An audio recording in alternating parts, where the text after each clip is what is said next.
কারোর সাথে হারাম সম্পর্ক থাকলে তার ইবাদত কবুল হবে কি?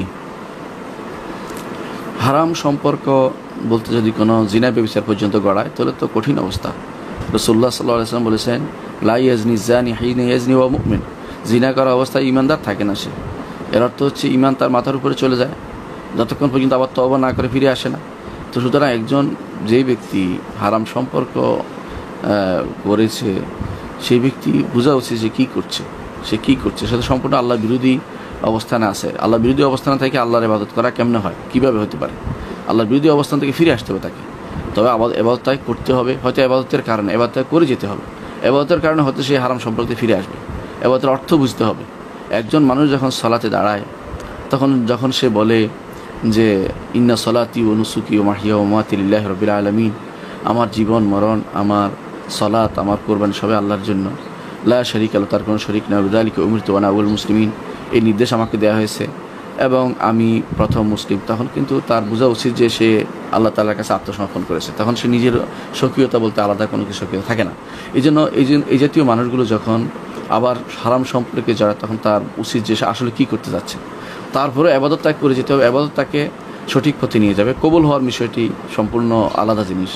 আল্লাহ তাআলা জানেন তার কার আমল কবুল করবেন। যদি সে তওবা করে তার আমল কবুল হবে, কিন্তু হারাম সম্পর্ক থেকে এরপর আবার তওবা করতে যাবে, এর অর্থ হচ্ছে সে আসলে তওবা করেনি, মুখের তওবা হয়েছে, অন্তরে তওবা হয়নি।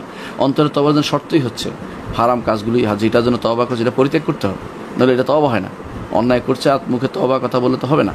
একজন মানুষ ঘুষ খাচ্ছে, সুদ খাচ্ছে, হারাম কাজ করছে, এরপর বলে যে তওবা আস্তাগফিরুল্লাহ, অথবা টাকা দিল অথবা কোথাও গেল, এগুলি তার কিছুই কবুল হবে না। কারণ আসল দরকার হচ্ছে তার মন থেকে তওবা করা, হারামটা ছেড়ে দেয়া।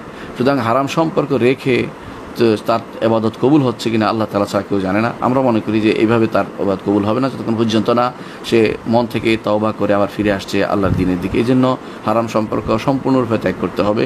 হারাম সম্পর্কে হালাল সম্পর্কে পরিণত করা দরকার যদি সম্ভব হয়, নাহলে সেখান থেকে ফিরে আসতে হবে এবং যে কোনো মূল্যে আল্লাহর কাছে ফিরে আসতে হবে এবং চিন্তা করতে হবে যে সাময়িক এই জীবনেই তার পরিপূর্ণ জীবন নয়, পরবর্তী জীবন অনেক লম্বা, সেই জীবনে তাকে এর জন্য জবাবদিহি করতে হবে। প্রশ্ন করেছেন, 7 ভাগে কোরবানি দেওয়া কি বিদআত? স্পষ্ট করে বলে উপকৃত হতাম, জাযাকাল্লাহু খায়রান। 7 ভাগে কোরবানি দেওয়া জায়েজ, বিদআত হবে কেন? রাসূলুল্লাহ সাল্লাল্লাহু আলাইহি ওয়াসাল্লাম তিনি 7 ভাগে কোরবানি দিয়েছেন এবং তিনি কোরবানির নির্দেশ দিয়েছেন, এগুলি সহিহ হাদিস দ্বারা প্রমাণিত।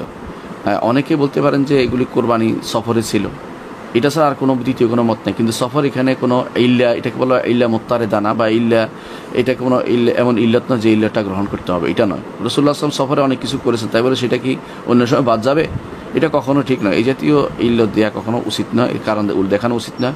যুগ যুগ ধরে আলেমরা 7 ভাগে কোরবানি কথা বলে আসছে এবং এটা ইত্তেফাকি মাসালা, এখানে 2-1 জনের মতভেদ কিছু যায় আসে না, বরং 7 ভাগে কোরবানি দেওয়া জায়েজ, কোনো সমস্যা নেই।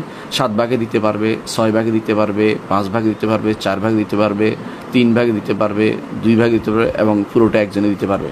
অর্থাৎ যদি সেই কোরবানি যদি গরু বা উট দেওয়া হয়, গরু মহিষ বা উট দেওয়া হয়, তখন তিনি 7 ভাগে কোরবানি দিতে পারবেন, কোনো সমস্যা নেই। কখনো কখনো বেজোড় হয়, কখনো জোড় হয়, কোনো সমস্যা নেই। বেজোড় হওয়া জরুরি না। অনেকে মনে করে বেজোড় হতে হবে, এটাও জরুরি না, কারণ জোড় বেজোড় এটা হচ্ছে অবস্থা অনুসারে। যদি বেজোড় করলে যদি কম হয়ে যায় দেয়াটা, তাহলে জোড় করাই তো উত্তম। 2 জনে দিতে পারলে 3 জনে দেওয়ার থেকে 2 জনে দেওয়াটা উত্তম। কারণ একটা যত বেশি আল্লাহর জন্য আপনি বড় জবে করবেন, খরচ করবেন, ততই আল্লাহ তাআলা, আপনি গোস্ত পাবেন কিন্তু আল্লাহ তাআলা খুশি হবেন। সেই জন্য এখানে বেজোড় করার জন্য একজন বাড়িয়ে নিয়ে আপনি কমিয়ে ফেলতে হবে, এটা জরুরি নয়। বরং যতটুকু হয় 7 ভাগে কোরবানি দিবেন, এর চেয়ে কমে যতটুকু পারেন কোরবানি দিবেন। যদি গরু মহিষ এবং উট দেওয়া হয়, এখানে কোনো সমস্যা নেই, এখানে কোনো সমস্যা নেই। এটা জোর করে সমস্যা তৈরি করা উচিত নয়। আমাদের আলেমরা যুগ যুগ ধরে এটাকে জায়েজই বলেছেন, কেউ এটাকে বেদাত বলেননি। সুতরাং এটা যেন আমরা না বলি, বরং স্বাভাবিকভাবে নেই। এখন প্রশ্ন হতে পারে যে আমি একাকি ছাগল দিব না 7 ভাগে কোরবানি দিব? অনেকে এটা বলে থাকেন। যদি এমন হয় যে আপনার সাথে সম্পর্ক মানুষের ভালো আছে, এর মাধ্যমে সম্পর্ক তৈরি হওয়ার দরকার নেই, তাহলে আপনি আলাদা ছাগল দিতে পারেন। আর যদি মনে করেন যে কোরবানির মাধ্যমে পরস্পর সমঝোতা সৃষ্টি হবে, ভাই ব্রাদারদের সাথে আমার সম্পর্ক শক্ত হবে, মজবুত হবে এবং আমরা এইভাবে আত্মীয়তার সম্পর্ক বা বন্ধুবান্ধব সম্পর্ক বজায় রাখবো, তাহলে অবশ্যই 7 ভাগে দেওয়াটাই উত্তম হবে। কারণ এর মাধ্যমে মুসলিমদের মধ্যে সম্পর্ক সুদৃঢ় হবে। সুতরাং যেভাবে করলে মাসলাহাত বেশি দেখতে হবে, স্বার্থ দেখি, ইসলামী স্বার্থ সংযুক্ত হবে, সেভাবে করাটাই উত্তম হবে। আর যে জিনিস যদি একক করতে পারেন, বড় জিনিস দিতে পারেন, সেটা বেশি উত্তম হবে। যদি একজনে পুরো একটা উট দিতে পারেন বা একটা গরু বা একটা মহিষ দিতে পারেন, উত্তম। যদি দুইজনে দিলেও সেটা একটা ছাগল দেওয়ার চেয়ে উত্তম হবে। তাহলে বুঝতে পারলেন যে যেই জিনিসটা যত বেশি বেশি খরচের, যত বেশি মানসম্মত, সেটা ছাগল দেওয়ার চেয়ে উত্তম হবে, কোনো সন্দেহ নেই।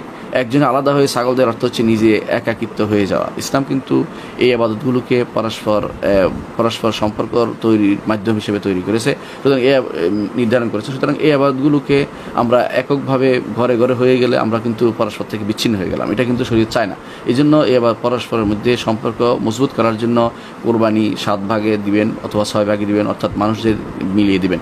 এখন প্রশ্ন হতে পারে যে কোরবানির ক্ষেত্রে অনেক সময় দেখা যায় যে কারো নিয়তের গড়বড় আছে কিনা। যতক্ষণ পর্যন্ত আপনার কাছে স্পষ্ট হবে না যে কারো নিয়তের গড়বড় আছে, ততক্ষণ পর্যন্ত জোর করে কারো থেকে সন্দেহমূলক আচরণ যাবেন না। আপনি সিদ্ধান্ত নেবেন যে সে কোরবানি দিচ্ছে, যতক্ষণ পর্যন্ত সে অন্য কিছু আপনার কাছে প্রকাশ না করে।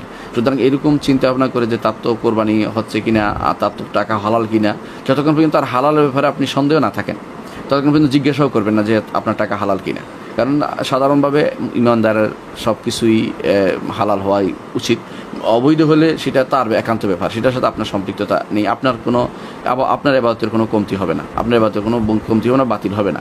সুতরাং যারা এই দোহাই দেয় যে তার তার টাকা পয়সা হারাম কিনা অথবা তার নিয়তের সমস্যা কিনা, এগুলি দিয়ে কোরবানির ভাগে কোরবানি দোহাই বন্ধ করার দোহাই দেওয়া যাবে না, এটা কোনো ঠিক নয়। কারণ এগুলি হচ্ছে মানুষের বাহ্যিক নীতির উপরে আমল করা হবে, কোনো মানুষ অন্তর ভিতরে ঢোকার ব্যাপারে শরীয়ত কোনোদিন আমাদেরকে পারমিট করে না। কার অন্তরে কী আছে এটা আল্লাহ তাআলাই শুধুমাত্র জানেন। এগুলির ব্যাপারে আক্রমণ করে আমরা মানুষকে অনেক বেশি বিভ্রান্ত করে ফেলছি, এটা কিন্তু না হয়। মানুষের অন্তরের ভিতরে কখনো প্রবেশ করবে না, বাহ্যিক নিয়তের উপরে মানুষের উপরে আমল চলবেন, এটাই আলহামদুলিল্লাহ যথেষ্ট। যতক্ষণ পর্যন্ত আপনাকে স্পষ্ট প্রমাণিত না হয় যার সমস্ত সম্পত্তি হারাম, যদি সমস্ত সম্পত্তি কারো হারাম হয় তার সাথে আপনি যোগ দিবেন না। যদি তার সম্পত্তি হালাল হারাম মিশ্রিত আছে, তখন আপনি তার সাথে কোরবানি দিতে পারবেন, কোনো সমস্যা নেই।